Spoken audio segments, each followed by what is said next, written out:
जय बोलो देवादिदेव 1008 श्री भगवान महावीर स्वामी की जय जय जय। अहिंसा परमो धर्म की जय जय परम जय। पूज्य आचार्य गुरुवर श्री विद्यासागर जी महाराज की जय जय जय। आचार्य श्री समय सागर जी महाराज के जय जय जय। मुनि श्री 108 प्रमाण सागर जी महाराज के, मुनि श्री संतान सागर जी महाराज के।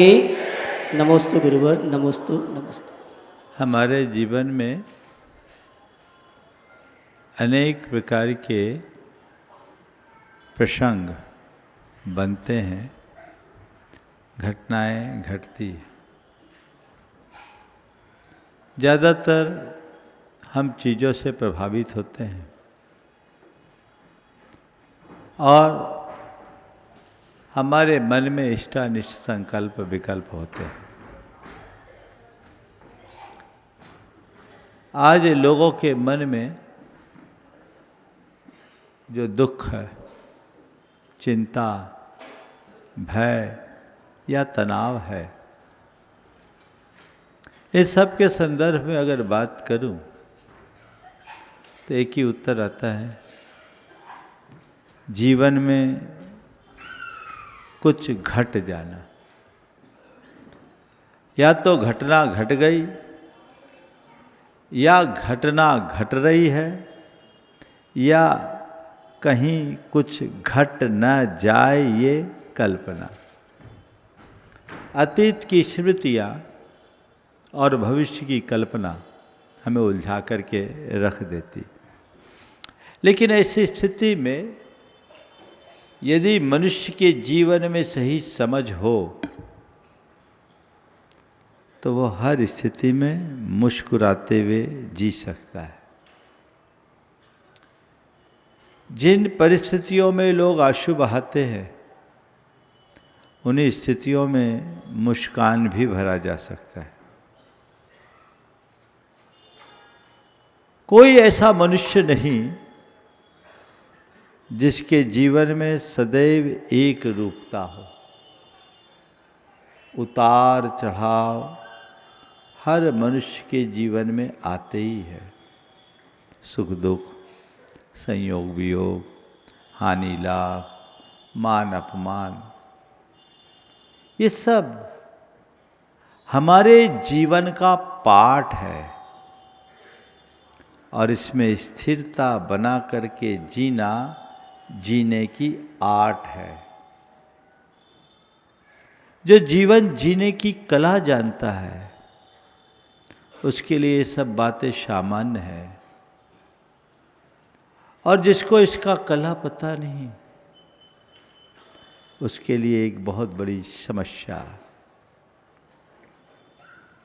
4 बातें 4 शब्दों के माध्यम से आज रखूंगा। घटना, घुटना, घोंटना और गुटक जाना। चारों शब्द आपके परिचित है।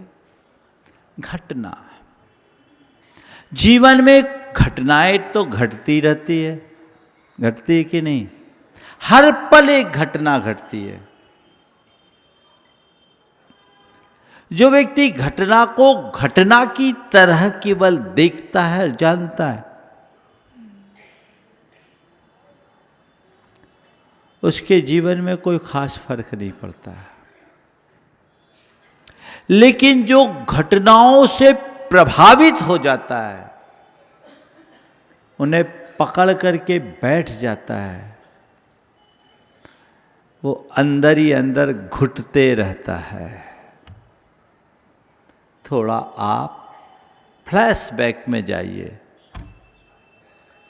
पीछे मुड़िए, आंखें बंद कीजिए कुछ पल के लिए। आपके मानस पटल में क्या आ रहा है? अच्छी स्मृतियां या बुरी स्मृतियां? आंखें बंद करिए।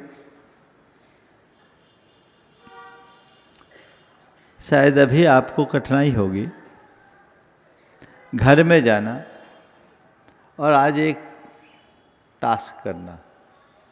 अपने सामने नोटपैड रखना, पेन रखना, आंखें बंद करके थोड़ा पीछे जाना, क्या याद आ रहा है? अतीत की अच्छी स्मृतियां या बुरी स्मृतियां?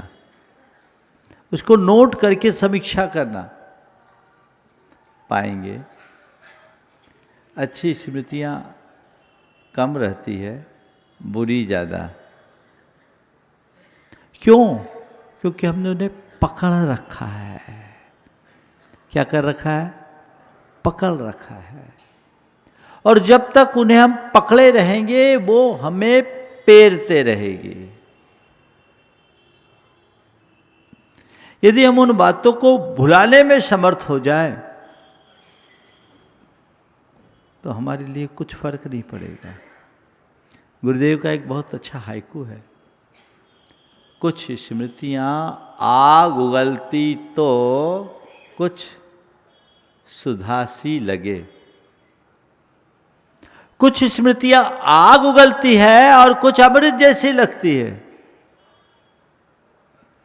जब भी हम अतीत की बुरी स्मृतियों की तरफ झांकते हैं तो वो अंदर आग लगती है। जीवन में जब भी कुछ अघट घटता है, कोई बुरा प्रसंग हो, किसी का बुरा व्यवहार हो जाए या कोई मन के विरुद्ध घटना घट जाए, अब जो घटता है उसको जीना तो पड़ता ही है।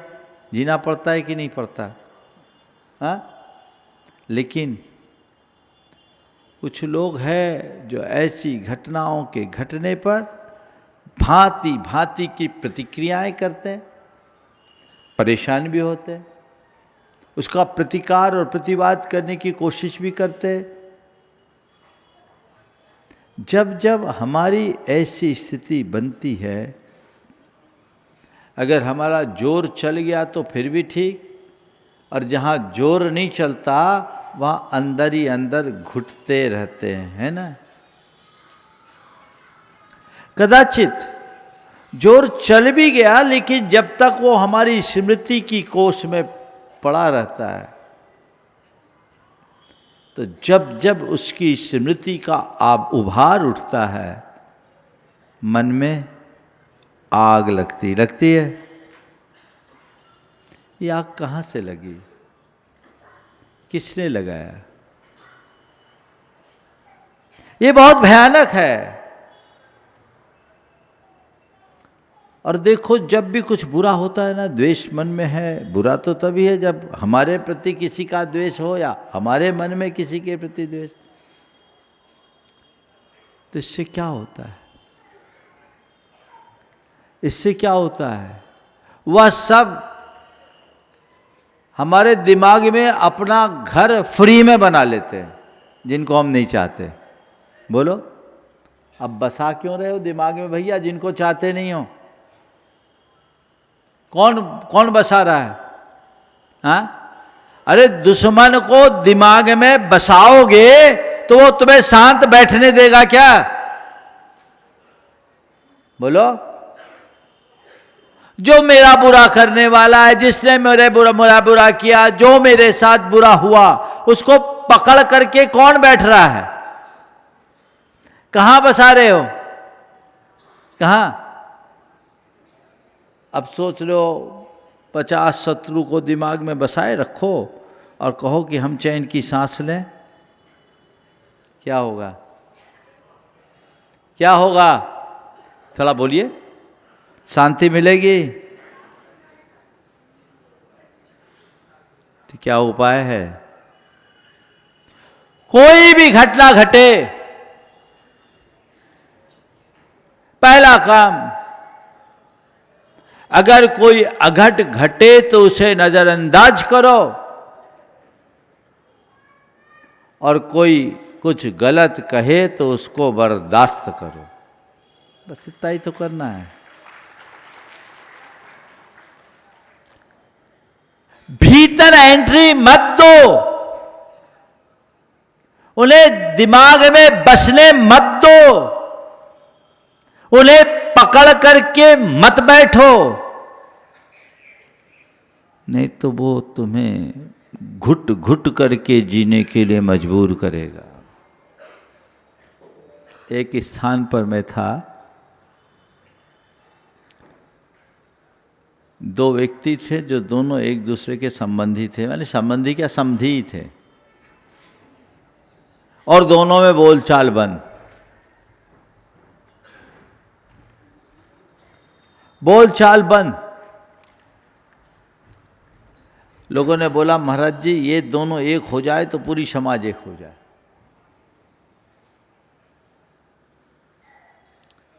एक के घर आहार हुआ, दोनों धर्मी थे और समाज के दो धड़ों के दोनों दो अलग अलग धुरी, वहां की समाज इन्हीं दो में बटी थी। धर्मी थे, एक के आहार हुआ, आहार के बाद छोड़ने आया, सर्दियों का समय था। मैंने जैसे ही उसके समधी की चर्चा शुरू की, उसने कहा महाराज उसका नाम मत लो, उसका नाम सुनते ही मेरे अंदर आग लग जाती है। हमने कहा बता दे भैया कहाँ आग लगी है, सर्दी बहुत है, मैं थोड़ा ताप लूँ। कहाँ आग लगी बता दे, सर्दी बहुत है मैं थोड़ा ताप लूँ। नहीं नहीं महाराज, मुझे लगा अभी ये आदमी बहुत गर्म है, इस समय बोलने से फायदा नहीं होगा। थोड़ा इधर उधर की बात की, मन ठंडा हुआ। फिर बात ही बात में मैंने इससे कहा तुम्हारे यहाँ 2 साल पुराना कैलेंडर होगा? बातचीत के दौर में वो बोला था कि 20 साल पहले हमारे लिए उसने अपमानित किया था, हम उससे बात नहीं कर सकते। तो 20 साल पुराना अपमान अपने दिमाग में उठा रखा था। बातचीत आगे चली। मैंने बातचीत के क्रम में आगे कहा कि भैया 2 साल पुराना कैलेंडर तुम्हारे घर में होगा क्या? बोले महाराज जी कैलेंडर कहाँ से होगा घर में, ये बहुत पुरानी बात बोल रहा हूँ। जिन दिनों लोग घरों में तो कैलेंडर टांगते थे, अब तो सब डिजिटलाइज हो गया। 1995 की बात बता रहा हूँ। तो उसने बोला कि हमने कहा तुम्हारे यहाँ 2 साल पुराना कैलेंडर होगा क्या? बोले महाराज कैलेंडर कौन रखता है, उसको तो हम हर महीने फाड़ देते हैं। तो हमने कहा भाई मेरे, तू अपने घर की दीवार पर 2 साल पुराना कैलेंडर टांगने को तैयार नहीं है, तो दिमाग में 20 साल पुराना कैलेंडर क्यों टांग रखा? उस उतार फिर उतारिए। मैं आप सबसे पूछता हूं, बोलो कितना कितना कैलेंडर, कितना कितना वजन, कितना कितना बोझ यहां भर रखे हो? भर रखे हो कि नहीं रखे हो? क्या क्या भरा है? यह घुटन उत्पन्न करने वाला है।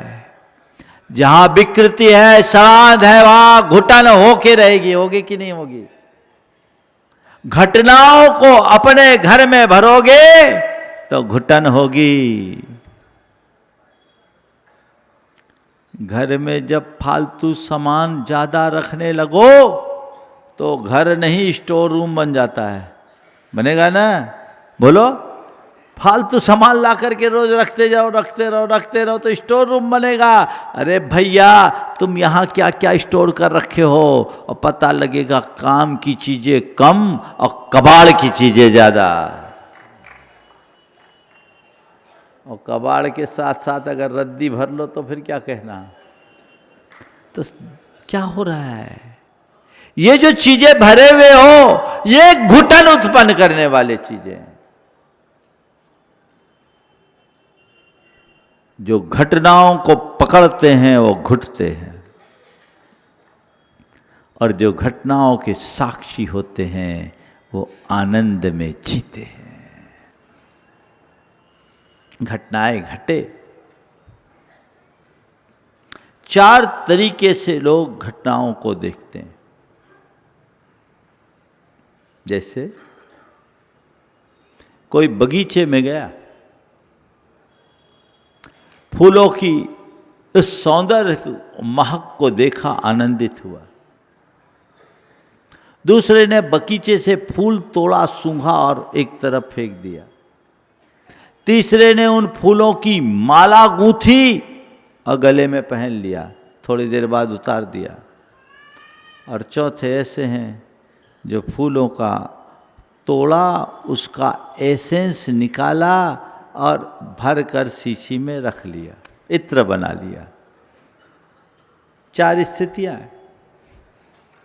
सबसे पहले वे जो परम ज्ञानी हैं, जो घटनाओं के मात्र साक्षी बनते हैं।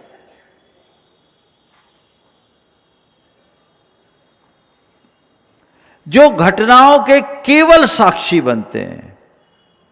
घटना घट रही है, बगीचे को देख रहे हैं, हर घटने का आनंद लेते हैं।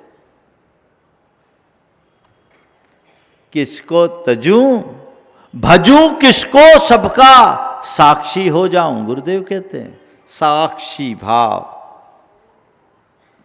परम ज्ञानी की परिणति है। पर ये तो बहुत कम लोग होते हैं। बोलो, कुछ भी घटे उसमें तटस्थ रहने वाले कितने लोग हैं? नगण्य। पर जीवन का आनंद केवल उनको मिलता है।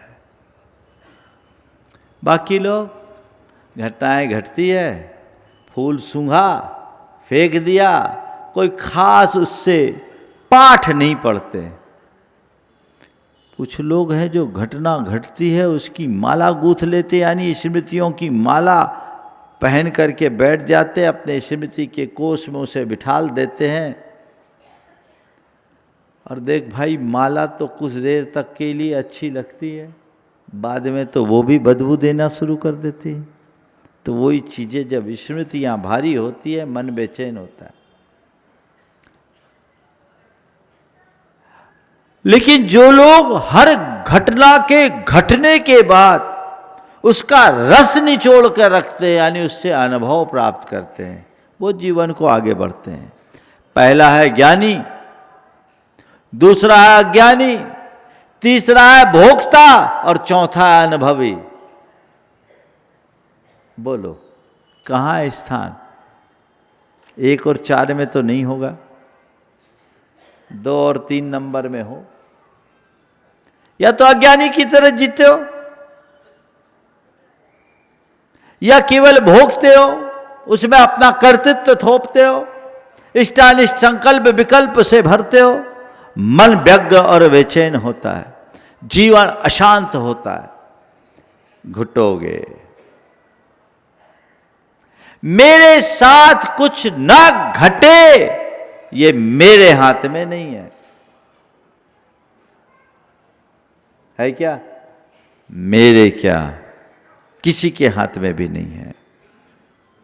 पर मेरे साथ कुछ भी क्यों ना घटे, मैं ना घुटूं, ये तो मेरे हाथ में है ना? तो बोलो, हमें किधर देखना चाहिए? जो अपने हाथ में उधर, या जो अपने हाथ में नहीं है उधर? किधर? हाँ, थोड़ा जोर से। करते क्या हो ये बताओ? करते क्या हो? खूब हाथ पांव मार लेते हो, फिर बाद में कहते हो चलो भैया क्या करे, हमारी किस्मत ही ऐसी है। यदि मनुष्य तत्व ज्ञान से युक्त हो तो फिर जीवन में कोई भटकाव नहीं। अंदर तत्व ज्ञान जागृत होना चाहिए। जीवन की सही समझ हो तो घटनाएं घटे पर घुटो मत, नजरअंदाज करना सीखो, पचाना सीखो, भूल जाना सीखो, क्षमा करना सीखो, तो कभी भी नहीं घुटोगे। घुटन क्यों होगी? जब कोई विकृति है ही नहीं तो घुटन का काम क्या? तो घटना और घुटना नहीं। अब तीसरा चरण है जो साधना का चरण है। घटना कर्म का उदय, घुटना उसकी पीड़ा, उसका भोग, घोटना उसकी साधना, और गुटक जाना यानी उसकी निर्जरा।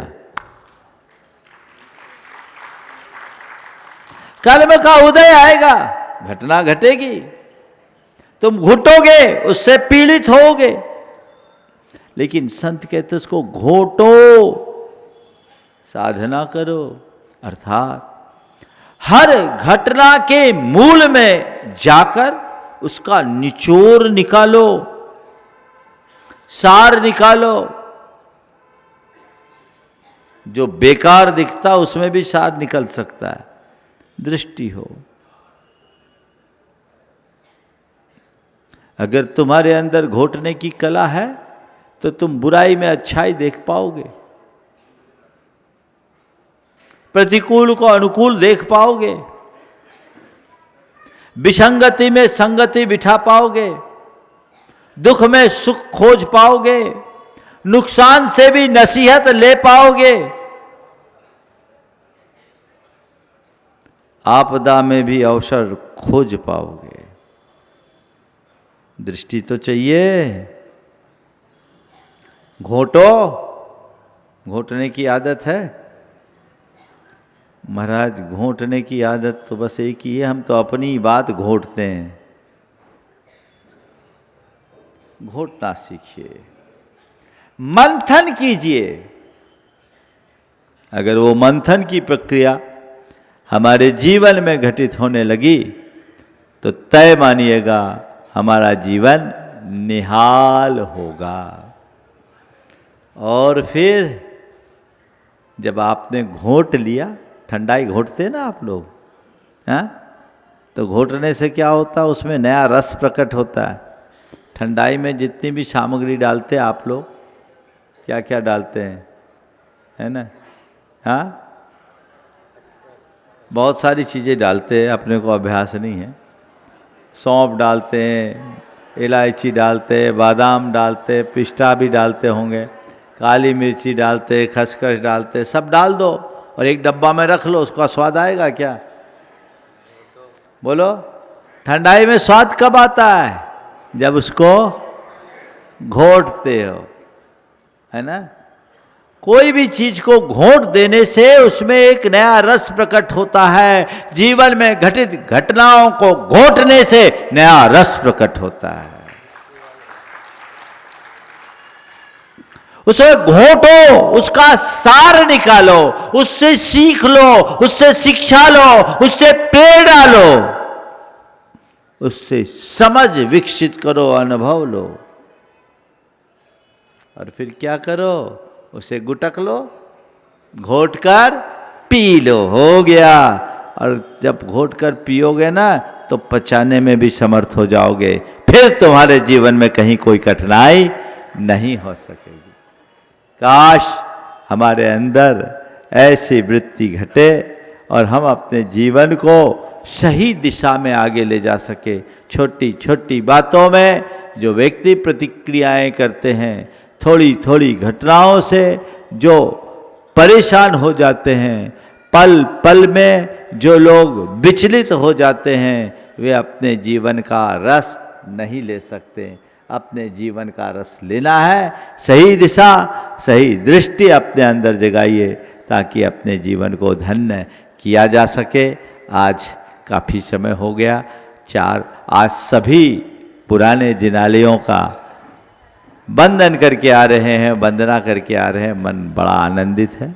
ऐसा लग रहा था विलंब हो गया, आज प्रवचन नहीं होगा, लेकिन आप लोग प्रतीक्षारत थे तो हमने कहा चलो भाई कुछ न कुछ सार तो देना ही चाहिए। तो जो आज बातें कही गई है, घटना, घुटना, घोटना और घुटकना, इसे आप याद रखिए।